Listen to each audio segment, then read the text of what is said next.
বেশি পাকনামি করেন, আপনারে ঘুষায় দাঁতালাই দিব। মালিক হইছেন তো কি হইছে? মালিক মুলিক আমি ডরাই? আমি ইমরান, ঠিক আছে? আপনারা পাকনামি করতে কইছি মিয়া, ফাজিল। তুই পাকনামি করবি কেন লেগা? তুই এই ক্যাশে হাত দিছস কেন লেগা? এখন কি হিসাব তুই মিলাবি? আমি হিসাব মিলামু, তুমি বাইরেও দেখ কোনে কেমনে হিসাব মিলাই। ফাউল। আরে রাহেন না, কি শুরু করলেন আপনারা? কাস্টমারটাকে বিদায় করেন, তারপর আপনারা ঝগড়া করেন। এটার দাম কত এটা কোন? এই লাইটটা ভাই 550 টাকা। ও আচ্ছা, 550 টাকা। তো আমি তখন 500 টাকা নিয়ে আসছি, 50 টাকা নাই, তো এটা রেখে দেন, পরে নিমনে। আরে সমস্যা নাই, আপনার লাইট পছন্দ হয়েছে আপনি লাইট নিয়ে যান। আপনি 50 টাকা পরে দিয়েন, দেন 500 টাকা দেন। কি রে ভাই, এইটা আবার কোন ধরনের বাটপার? 550 টাকার লাইট, হেডা আবার 50 টাকা বাকি রাখতাছে। এই 50 টাকা কি আর কোনোদিন দিবে? আচ্ছা ঠিক আছে, তা ধরেন। ঠিক আছে ভাই, থ্যাংক ইউ। হ্যাঁ, আসি। তুমি যে এই এটারে যে বাকি দিলা, এটারে তুমি চিনো? লোকটা তো সুবিধাজনক না, যারা তারে বাকি দিয়ে দাও। চিনো না, হুনো না, 50 টাকা দিয়ে দিলা বাকি। দেখতে তো লাগে চোরের মতন। 50 টাকা গেছে। আমি থাকলে এই মালটা 650 টাকা বিক্রি করতাম। ঠিক আছে।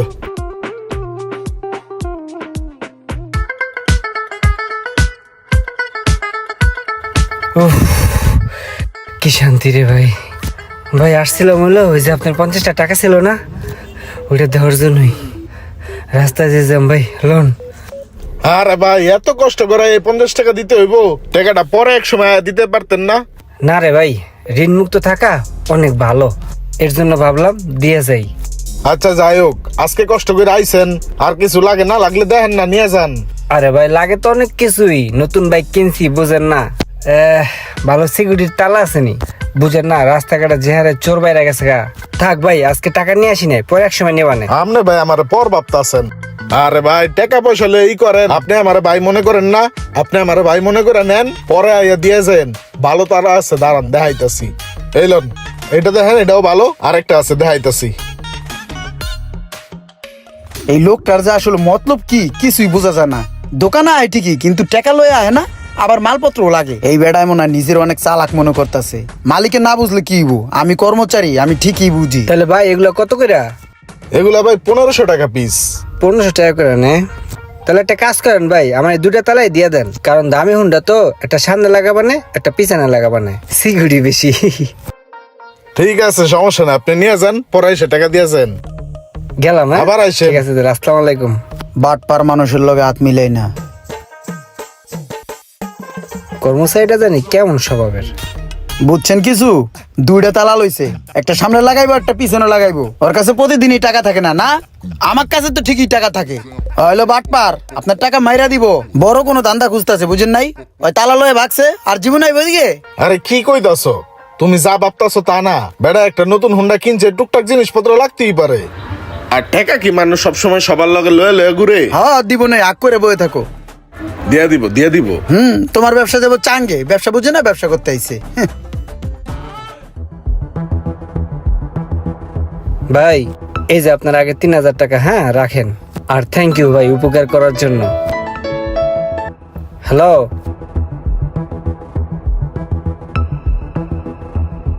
আচ্ছা ঠিক আছে, আমি দেখতেছি। কি ভাই কোনো সমস্যা? না সমস্যা না, ওই আমার হুমন্দি আছে তো, তা নতুন একটা বাইক কিনছে, তা কিছু মাল লাগতো তো, হ্যাঁ কইলো আর কি। আরে ভাই আপনার সম্বন্ধী নতুন বাইক কিনছে, তার বাইকে মাল লাগবে, এত চিন্তা করার কি আছে? মাল নিয়ে যান না, কি কি লাগবে নতুন বাইকের লেগা সব আছে, লয়ে যান। আরে ভাই জিনিস তো লাগে, আমি তো আজকেও বেশি টাকা নিয়ে 2000 টাকা নিয়ে আসছি। না থাক, অন্য সময় নিব না। হ্যাঁ আরে ভাই আপনি টাকা লয়ে টেনশন করতেছেন, আপনার কি কি লাগবে নেন তো ভাই, পুরো দোকান লয়ে যান, কোনো সমস্যা নাই, পরে টাকা দিয়েন। এই যে লোকটার আসল রূপ বাইরেছে, এতদিন ছোট ছোট লেনদেন করে খাতির করছে, আজকে কোপ দিয়া দিব। মালিক তো বুঝতাছে না, আমি চান্দুতে ঠিকই বুঝতাছি। ওই দুটা হেলমেট দেন, আর দুটা তালা দিয়ে দেন।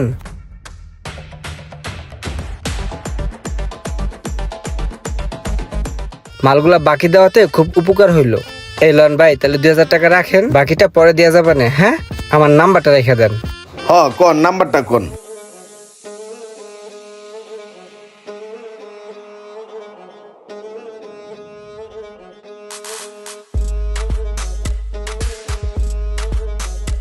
এই যে এই বেড়ারে এতগুলো টাকার মাল বাকি দিয়ে দিলেন, বেড়ারে তো দেখতে চোরের মতন দেয়া যায়। আমার তো আগের থেকে সন্দেহ হয়েছিল যে ঝামেলা পাকাইবো।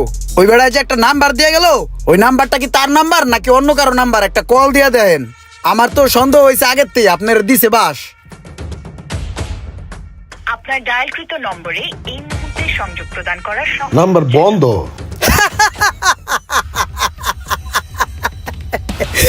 আগেই কইছিলাম যে ধরা খাবে মামু, ধরা খাইছো। তোমার আমি আগেই কইছিলাম ওই বেটার আমার সন্দেহ হয়, এইভাবে ব্যবসা করো না। 2-4 দিন একটু ভালোই সম্পর্ক করছে, বাকি নিছে, বাকি টাকাগুলো দিয়ে দিছে, বড় একটা ডান মেরিয়া কোপ দিয়ে চলে গেছে গা। 30,000 টাকার মাল লয়ে গেছে গা।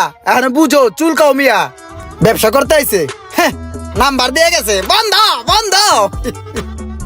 লোকটা এইভাবে বিশ্বাস ভঙ্গ করে বাটপারি করবো বুঝতে পারিনি। রোমান যে দোকানের লোকেশন দিছে এইটাই তো মনে হয় সেই দোকান। আসসালামু আলাইকুম, আপনি সোহাগ ভাই না? ওয়ালাইকুম আসসালাম। জি। আচ্ছা, আমার ছোট বোন জামাই রোমান আপনার এখান থেকে কিছু মাল সামান আনিছিল, ও আসলে টাকাটা দিয়া যায় নাই। হ হ হ, ওই বাকি নিছে। আর ওই যাওয়ার পরে তুই মোবাইলটা বন্ধ, ওই তো একটা বাট পার, ওর পাইলে ঘুষামু। একদিন না একদিন ঠিকই ধরা পড়বো, আমার চোখ ফাঁকি দেওয়া অসম্ভব। 2-3 বার চল্লি বললি কইরা হ্যারে বলদ বানায়া সব লইয়া ভাগছে। আসলে উনি যে কথাটা বলছে না, এই কথাটা আসলে ঠিক না। ওই দিনকে আমার ছোট বোন জামাই মাল নিয়ে যাওয়ার সময় মনে করেন যে পথে অ্যাক্সিডেন্ট করছে। আর ওই যে মোবাইল বন্ধর কথা বললেন না, ওর মোবাইলটা ভাঙিয়া চুরমার হয়ে গেছে, যার কারণে ওর মোবাইলটা বন্ধ ছিল। আজকে আমি ওই টাকা দেওয়ার জন্য আইছি। এই যে ধরেন, আপনার এখানে পুরা টাকাটা আছে, আপনি বুঝে নেন। আসলে কি ভাই, উনি যাওয়ার পর থেকে ওনার মোবাইলটা বন্ধ ছিল তো, তাই আসলে ও এগুলা বলছে, কিছু মনে করেন না। না আচ্ছা ঠিক আছে, তাহলে ওর জন্য দোয়া করেন। হ্যাঁ, ভালো থাকেন। ওকে। অনেক সময় আমরা মানুষদের যাচাই না করেই খারাপ ভাবি, কিন্তু যাচাই বাছাই না করে তাকে খারাপ ভাবাটা ঠিক না। ভিডিওটি ভালো লাগলে অবশ্যই শেয়ার করে দিবেন প্লিজ।